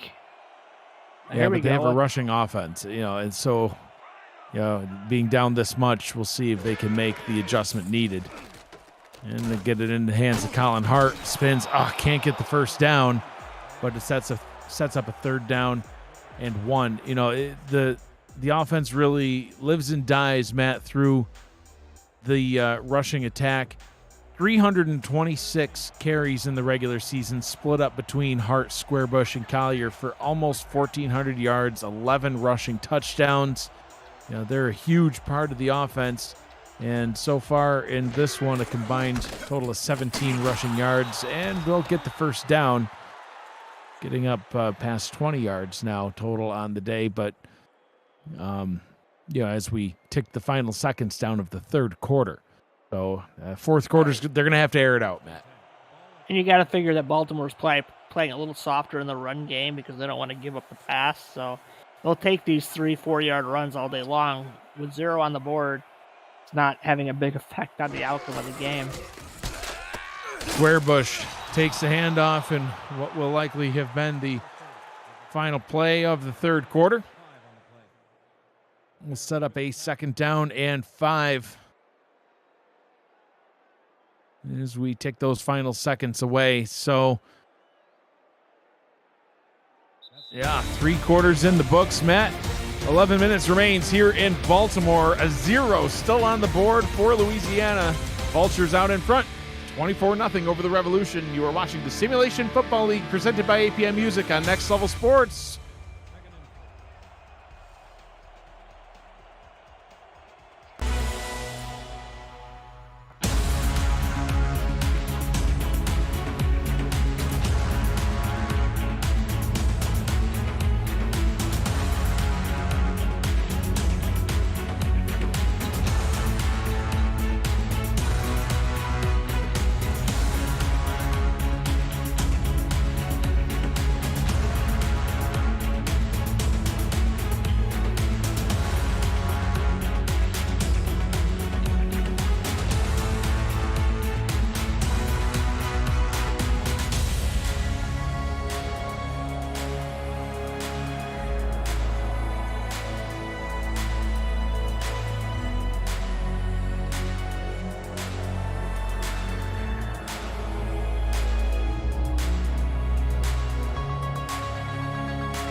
Welcome back to Sports Gamers Online Stadium here in Baltimore. I'm Mike Daggs. He's Matt Wilson. Gerald Smith and Justin reside with us on stats. As Baltimore is just absolutely out in front in this one and in control. It's been all Baltimore all day, Matt. When there's a 0 on the board, yes, one team has definitely dominated the game in all phases at this point. Now, 3rd and 5 for Louisiana. They need to just, yes, five receivers good. Let's see if they can protect Utah along. Just hit it out to the top or to the bottom. Utah trying to keep this drive alive, and he is sacked. Defensive line back in the backfield again. Surron Yates the 4th with sack number 2 on the day, and it puts another drive to a close way back in Louisiana territory. Yeah, Utah had a guy open at least at the top for close to the first down yardage and just didn't have enough time to deliver the ball. What can I say? Walter Melanition on to punt once again for the Revolution. And Baltimore will be back out onto the field on offense yet again. Matt, they've started from about their own 40 several times in this one. We've seen so many possessions of Louisiana's just come to a halt right around their own 25, 30-yard line, and then this is where Baltimore gets it back. And it's not far to go before you're in scoring range once again. APM Music is unrivaled music to bring your stories to life, inspiring every production with the world's most robust and constantly refreshed music collection, state-of-the-art technology, and world-class customer service. APM Music is the official soundtrack of the Simulation Football League. To explore their library and find the perfect track for your projects, visit apmmusic.com. Wigmore throwing on the run and connecting with Daly Holder for 6. And you 6 see, yards, that is. when we're under pressure, Mike, what's he do? He just kind of steps up a little bit, makes a little pass to Holder, and those little plays make all the difference in the world. And, doesn't need a sack, doesn't make an incompletion. Again, Mike, 6 yards on first down makes it easy. 2 backs in the backfield now for Baltimore. We'll hand it off to T-Roy Gaines. He takes carry number 6 forward, giving him over 20 yards now on the day. 3rd down and 2 from midfield. Well, if they want to run Murray, he's definitely fresh. He is indeed. He's actually only carried the ball 9 times, Matt, and he's had 7 receptions. So not even a whole lot of touches for him, in either capacity. Wigmore throws over the middle. And that one's picked off, going back the other way. Even Arthur getting the interception and keeping hope alive for Louisiana. Yeah, Wigmore making a mistake there. Good coverage by Arthur. Just jumps in front of the route, runs the route for the receiver, and fortunately he couldn't get closer.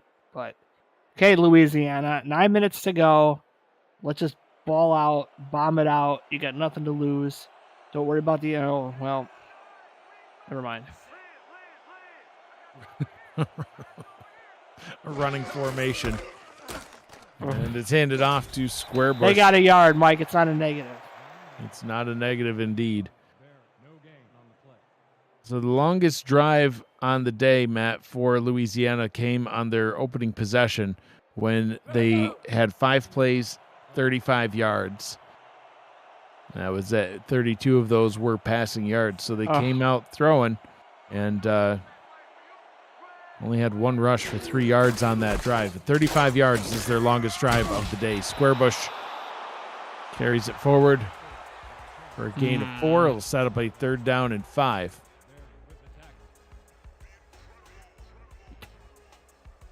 Shotgun, please. Not 2 backs. Oh, boy. All right, come on. Oh, boy. On 3rd and 5, they get 1. It'll be a 4th down. Defense once again stuffing the run game as we see run after run after run on that drive, Matt. Just like a Pepto commercial, dose after dose after dose. Of the run stuff. And the pink stuff. Actually, it's the white stuff. But they need, it tells you where their head's at play calling, Mike. They're running the ball at 3rd and 4. Yeah, it's almost like they're just conceding defeat, which it's the semifinals. You can't concede defeat quite yet. I know you're down technically 3 scores. Nate Simmons going down on that play. Have to see what happens with him later on, but it's still a 3-score ball game. I mean, it's 3 scores with 3 2-point conversions, but it's still a 3-score ball game. The problem is Louisiana can't score. Yeah, and Baltimore can. Wigmore, short drop. Oh, that was a close one. Completes to Mac Chima. Yeah, a well-timed pick 6 would be just what the Swamp Monster ordered. Just what the doctor ordered. Pepto and a pick 6. Second down and 4 now.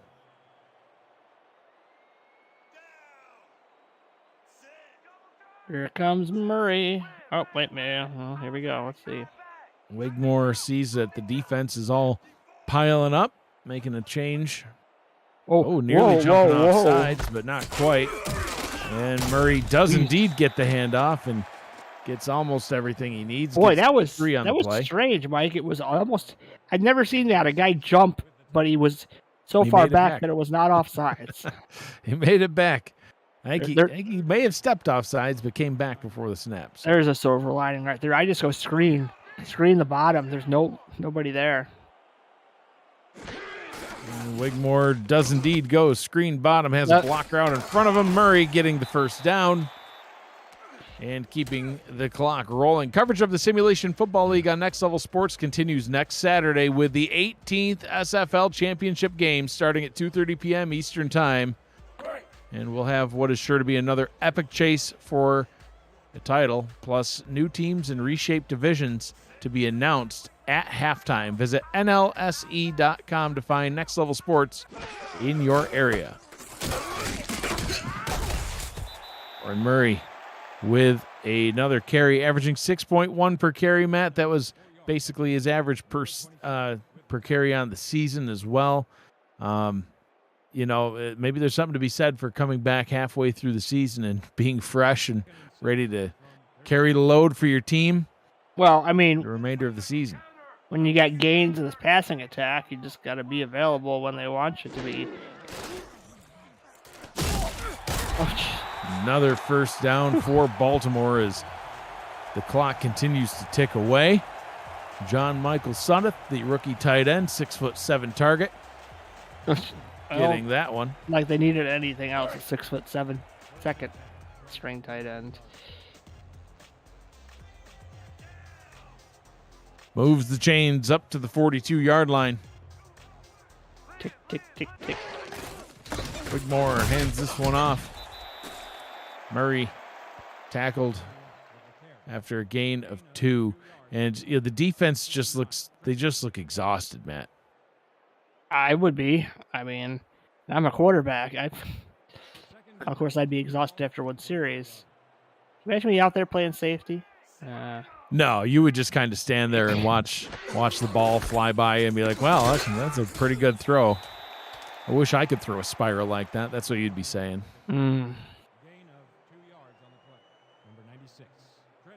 Blake B. Craze with the tackle, sets up a 3rd down and 6. And you think Baltimore will throw it here? Or is it going to be another run to keep the clock rolling? I wouldn't. I'd just run it, Mike. I mean, 4 minutes to go. You're going to waste another 40 seconds. I'd go for it. Run it. Yeah, just keep the clock rolling. Yeah. And they do indeed run it with T-Roy Gaines. Almost. T-Roy Gaines 3.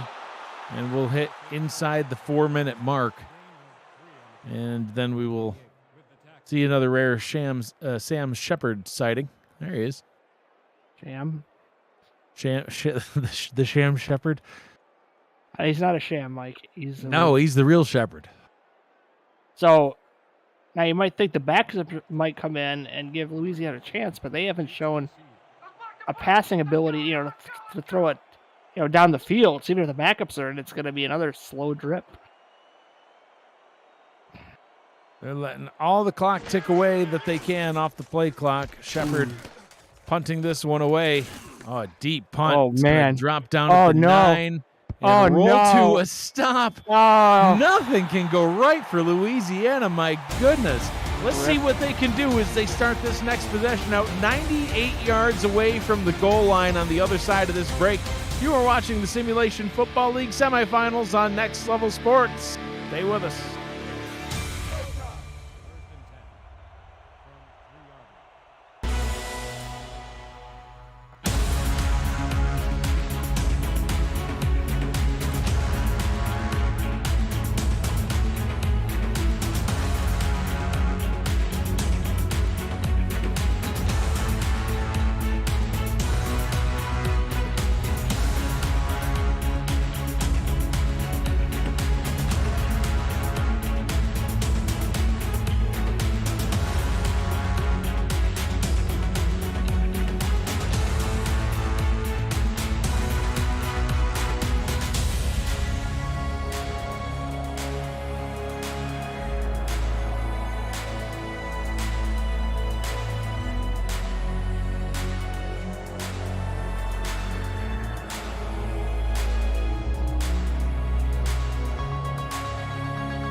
There's never been a shutout in the playoffs in SFL history, and Baltimore is 3 minutes, 19 seconds away from doing just that. And they pick it off, heading back towards the end zone and tackled right back where this drive started from, and a yard closer. First and goal from the 1 as Giovanni Bolt picks it off and sets Baltimore up in the best field position you could ever have. Bolt almost had something Eddie Gage has never had his entire career, Mike, a pick six. From the safety position, no less, but alas, not quite. Not quite, but my goodness, Matt. I mean, anything that could go Baltimore's way did. All right, the backups are in, Mike. Where's our Freddie Fox? Let's see who Baltimore has lingering on the pine.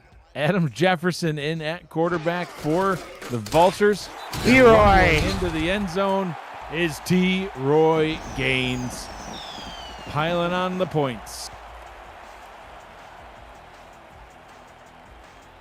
Touchdown for T-Roy Gaines, Matt. It's the first rushing touchdown of the ball game, believe it or not.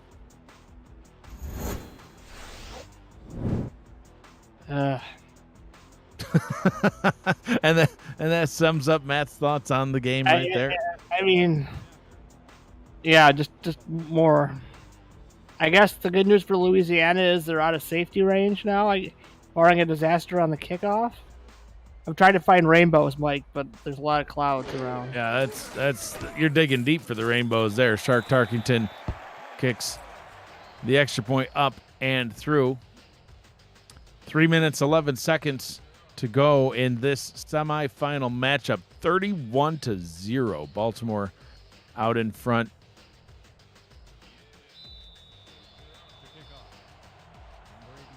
Number 2 team in the league. They were behind Vancouver. I think they took that personal. Yeah, they may have. You know, everything personal, Mike. Well, Louisiana is the number 1 defense. We took that personal too. Oh, but, yeah. Well, we asked the question in the opening, what was more important, a the number one defense or the number one offense? And I Both. think Baltimore answered that question. They just said, you know what, we'll just have our number one offense, and we'll just take our defense and make them the number one defense of the game. And playing top tier football on both sides of the ball. They've looked completely unstoppable. Lone Star, they've had a great season, but boy, oh boy. Oh, do God. they have their work cut out for them. Marvin Himes almost with a pick six. Yeah. We sure these were the backups?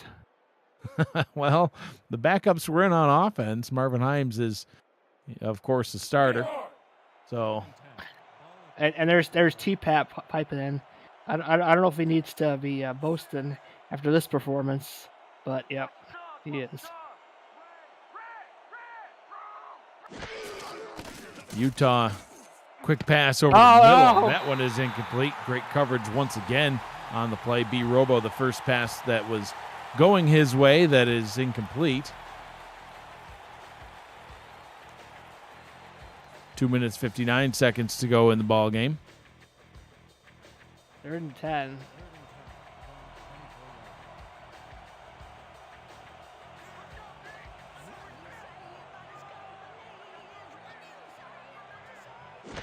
Third down and 10. Utah pressure coming. He gets the pass out, and it is incomplete. Nearly picked. Chase Earl, the intended target, and the defense just absolutely stifling.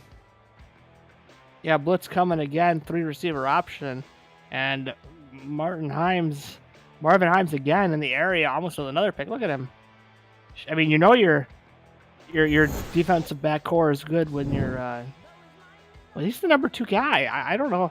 Baltimore just wants to just shut dominate, Matt. Yeah, awesome. 375 yards to 112 yards. To T-Pat's point about Baltimore having the best defense.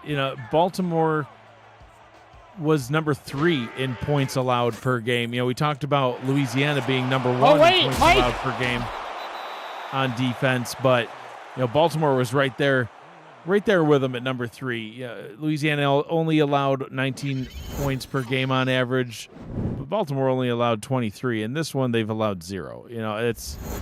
It's crazy. The total yards allowed per game, Louisiana was number 2 with 338, but Baltimore right behind them at number 3 with 342. Third downs allowed. Baltimore number 2 in the league in allowing the fewest third downs on defense. Their turnover differential +6. That's a 6th best ranking.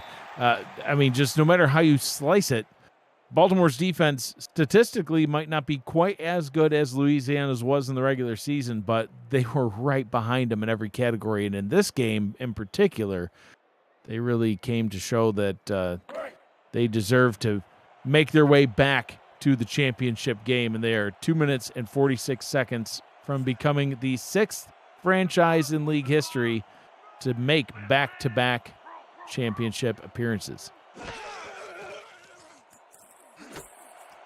Second down play goes for 8 and brings up a 3rd down and 2 as they go into the hurry-up. Maybe the O is going to go, Mike. Utah firing, connecting down on the bottom. Chase Earl with the catch. I don't imagine a scenario, Matt, that they would go for any field goals at all. I would. Down 31-0. I don't know. We'll see. But that's nearly taken away, throwing it into triple coverage. 24. Great defensive play by Maryland. Not Russell, is it? Russell Maryland. That was Felix Maryland, Matt. Ole, senor. Matt already starting the recruiting early. Hey, I gotta represent Mexico City. Why, hello, sir. Are you looking for a new team, or do you want to stay with the defending champs? That pass up and caught at the 15-yard line. My best guess. Yeah, Garrison Blue finally getting his hands on a ball, and they're going to call defensive pass interference on Damon Morehouse. Well, when you get the backups, sometimes you get backup quality coverage. But, okay, so Louisiana Utah, now's your chance to get a touchdown. Yeah, well, unless I'm crazy, which Oh, I could no. be. You are But crazy. number 44, Damon Morehouse, is listed as the backup halfback. So I don't know if he What? was just out there having fun. Oh my God! Well, Baltimore. or if the sheet's wrong, but shenanigans being had on this this drive. Well, didn't you make the sheet? So hashtag. Yeah, blame it on you. it doesn't mean it's right, but yeah, Damon Morehouse trying to play some defensive back and getting some pass interference because he don't know what he's doing. 2 minutes to go in this one. Baltimore in control, 31-0. You're watching the Simulation Football League on Next Level Sports. We'll be back after this.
Two minutes to go here in Baltimore. Louisiana desperately hoping to make the zero go away. Firing towards the end zone and nearly losing possession of the football. 3rd down and 5 coming up.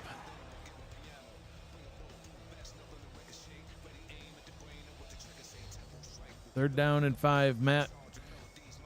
What do you, is it 4-down territory, or are they going to kick the field goal if they don't get this? That's what they value more, Mike. The Giovanni Bolt's out there now. So the free safety's playing corner. Mike, they should put Morehouse back out there. Maybe Why he not? is. I can't tell. Route down to the bottom will move down. the chains. 1st down and goal. 3 yards away from some points. Getting back in possession. Utah throws into the end zone. Touchdown for Louisiana. They will not be shut out in the semifinal. They get some points. Adam Banks with the touchdown. Yes, and they didn't pull a Matt Wilson. They scored. There you go. So now, Mike, the most exciting play in all of the SFL, the onside kick, because you never know I what's thought going you to were happen. referring to the extra point that's coming up. Oh, well, no. You never know. Maybe Wishka Lafouche will pick up the snap and start sprinting towards the pylon, try to do a fake. Or, No fakes, Mike. low no. If Boudreaux. if that got blocked, I'd have to say set sail for fail, because just when you had something going right, it goes wrong. But But no, it all went well, and now we've got the infamous onside, and Louisiana has 3 timeouts. Whisker Lafouche. Whisker Lafouche. Otis Boudreau with a quiet night, Matt. A very productive season, responsible for over 100 points of scoring for the Revolution, adding another one there. The onside try is recovered by Baltimore, and with all 3 timeouts, we'll see Louisiana start to burn those as Baltimore tries to run out the rest of this clock. Coming up on the 8 p.m. Music post-game update, Cameron Irvine and Mike St. Green will wrap up the clash between the Revolution and the Vultures and preview the 18th SFL Championship game that will be hosted right here in Baltimore, Maryland at Sports Gamers Online Stadium. It's all coming up on the post-game update. Yes, the SFL's first legal championship, the 18th. Second down and 10. A minute and 35 seconds to go. So, Matt, I mentioned how there's only been 5 franchises in the league that have made the championship game in back-to-back seasons. There's only been 1 team in league history that has won back-to-back championship games. There's Morehouse. Look, he's playing offense, too.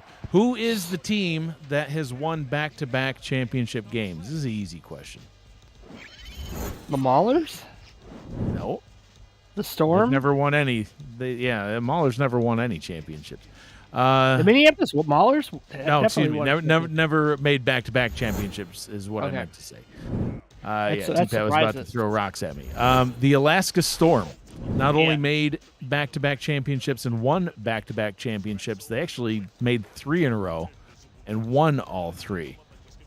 That franchise has actually made back-to-back championship games twice, but Florida Storm has made the championship game 2 seasons in a row and lost them both.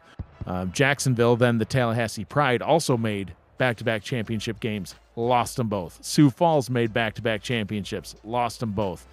Arizona, back when they were the Oklahoma City Renegades, made back-to-back championship games and lost them both. Wait, was the wheel invented back then? That was actually back while the wheel was being invented, and I think Cam's father was working on it, chiseling it out. Hey guys, I got a brand new idea for the offense. Look what I can chisel from this stone. What? Did you see that Schiano? Summoning their inner Greg Schiano. No, they just destroyed Jefferson alone. He's just trying to take a knee. That's just terrible. Wow. Oh, Gerald. He's just get the ball any way you can. He's just the backup quarterback. Murder him and punch the ball out. Yeah, so that would be a flag. Other than the Alaska Storm, the only team that's made back-to-back championship games and won any of them was the Denver Nightwings. They lost their first championship appearance, made it back the next season, and won the next one after that. So most teams that make back-to-back championship games don't win them both. So some foreshadowing, could Lone Star pull off an upset here in Baltimore next week? Never say never. They pulled up a big upset against Vancouver on the road. So they sure did. I didn't think they stood a chance against Vancouver. If I'm putting money down, though, it's hard to bet against Baltimore. You just saw the performance they put on here. I mean, 7 points scored by Louisiana, and those points came on a drive when the backup halfback was out there playing corner. So nearly a block. The shark knocks one through from 48 and adds on some more points, trying to get a little bit closer to that over-under by Jack's data. We are definitely going to be at the under, I would say. Baltimore minus 3.5. That's that was wrong. Might have been just a bit outside there by Jack's data. Someone missed a calculation in there, I think. They needed another 0. And again, it's nothing against Louisiana at all. I'm just talking about the fantastic statistics. Season. Oh my God! 1 second to go. One final second. One to go. dry heave of hope. Come on, Louisiana. Absolutely the backups nothing are against. In. Yeah. The running backs playing corner. Just heave it up. Just make it a good one. nothing against the Louisiana franchise. They had the season of all seasons for their franchise here in season 18. You know, they ended they ended season 17 6-6. Matt, they were 9-4. Go Utah!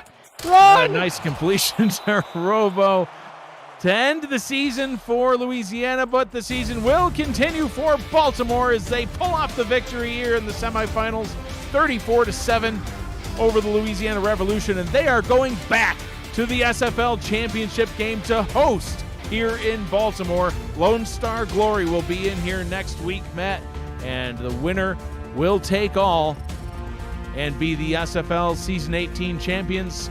Matt, your final thoughts in this lopsided semifinal game? Total domination. Yeah, I thought you might expand on that, but yes, total, look total at that. domination. Nothing more needs to be said, Mike. Nothing more to say on that one. But backups come in and you get a pick, almost 6. It's just rough. Louisiana, okay, early in the game, they kind of had something going. They got some hands on some footballs they could have picked, and they missed those opportunities. They had a strong first drive, and then the drop by Hart. And after that drop by Hart, it was just devastation. Yeah, absolutely. You know, I mean, total domination is the only way that you can describe it. I agree. You know, Jack Wigmore, 31 completions, 287 yards, 3 touchdowns. He did throw a couple of picks, like you said, but this is also a defense that can pick off anybody, anytime, any day. So no surprise that he threw a couple of them, but still, you know, had more touchdowns than he had picks and approached 300 yards through the air. Rushing attack for the Vultures also got them darn near 100 yards combined between Warren Murray, T-Roy Gaines. T-Roy Gaines, you know, had 9 rushing attempts. This is the fullback, Matt. 9 rushing attempts for 25 yards. That's more yards than any of the 3 backs on Louisiana. Wigmore is our player of the game. 31 of 41, 283 yards, 3 touchdowns, and he's going to be the quarterback that is hosting the SFL championship game. That's it from us. This has been a presentation of the Simulation Football League presented by APM Music. Baltimore with the victory. For Matt Wilson, Gerald Smith, Justin Reside, and Cameron Irvine, I am Mike Dagg saying thank you for joining us. We'll take a short break and then regroup here for the SFL post-game update.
Welcome back to SFL Studios. SFL postgame update with Mike St. Green. Baltimore smacks the Louisiana Revolution 34-7.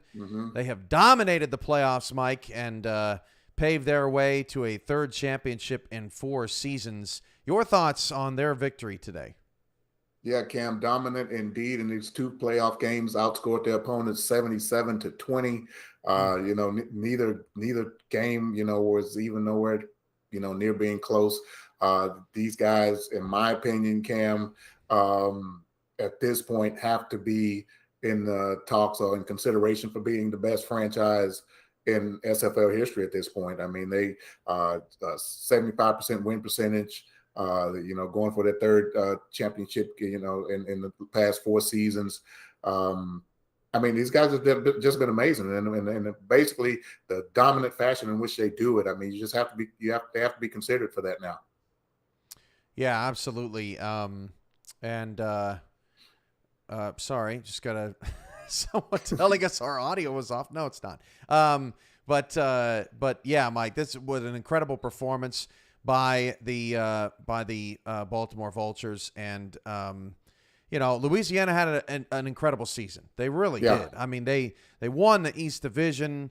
They introduced a unique offense into the league. They took a chance. They took a risk.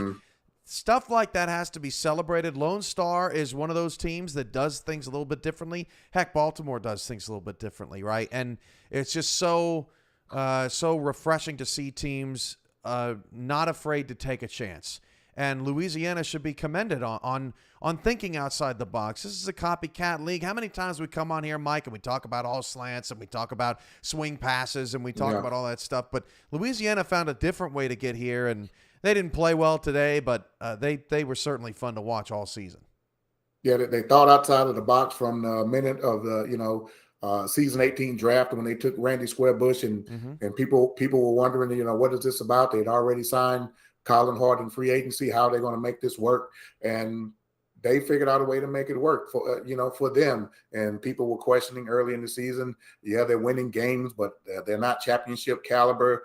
I pretty much felt like, because I've been really watching these guys, I felt like they were championship caliber all season long. And maybe the naysayers now will say, well, yeah, you see, this lack of offense, came up to bite them in this game. But I would like to see who's going to go up against, Baltimore and not, have trouble moving the ball or scoring or stopping this Baltimore team. So these guys have nothing to, to hang their heads about. They had a great season, great strategy and great thoughts about what they wanted to do coming in, and it paid off for them.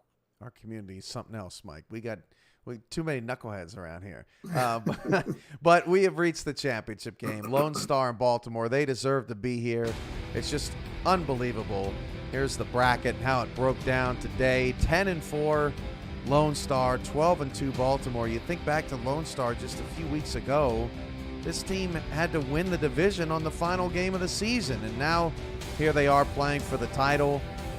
It's going to be a lot of, we get to see Ike McBride and Bo Martin Jr. and Gunny McGuire and Dave Axis and Ace Fennick, and this team is just full of players who have been waiting for this moment. Now Dave won in Atlanta, has a chance to get his second, Jukin Rukin was a part of that Seattle team that beat Baltimore in a semifinal many seasons ago. So there are underlying storylines, but by and large, a lot of people get their first shot at this. Yeah, Cameron, it's going to be a totally different ball game with Lone Star coming in to play Baltimore. This team, as you just mentioned, a lot of those players, Greg Soto, Dave Axis, Ace Fennick, Ike McBride, they're going to have some weapons to throw at that Baltimore defense. They're going to have to work cut out for them as to figure out how to slow these guys down. They did meet way back in week 6, and Baltimore did win that game at home 34-20. But when I look back at the time of possession, it was pretty even. Ike McBride was over 100 yards rushing, and the only thing that really kind of hampered the glory in that game was the 3 Ace Fennick interceptions. So these guys are more than capable. Their defense is great, and I'm looking for a great matchup next weekend. And this defense, this Lone Star defense, has given up just 21 and 17 points through the first 2 rounds. And they played Sioux Falls and Vancouver, teams with plenty of playoff experience and plenty of talent. You could argue, Mike, that Lone Star has played, a tougher schedule, at least in the playoffs, than Baltimore has just in the last 2 weeks because of matchups, right? London is a tough matchup for a lot of teams. Baltimore knows how to handle them. Louisiana is a tough matchup for a lot of teams. Baltimore is very explosive and can counterbalance it well. But Lone Star has faced plenty of competition too, and it's going to be exciting. And Baltimore already beat Lone Star earlier this season, 34-20. So Lone Star will certainly come into this as the underdog. Baltimore the favorite to win their 3rd SFL championship. Thomas Paternitti, 5th SFL championship. He would be the first owner to ever achieve 5 titles, and he did it in 18 seasons. Mike, this is our last broadcast, you and I together in the studio. I'll be on play-by-play next week. You'll be in the studio with some more of our great SFL community, but once again, our 3rd season together was a ton of fun. Yeah, Cam, here we are at the end of another season, man. From day one, it's been fantastic. And this season, it seems like it's just got even better. And man, I really, enjoy being on with you week in and week out. We have a lot of fun here, and I can't wait to do it all again in season 19, brother.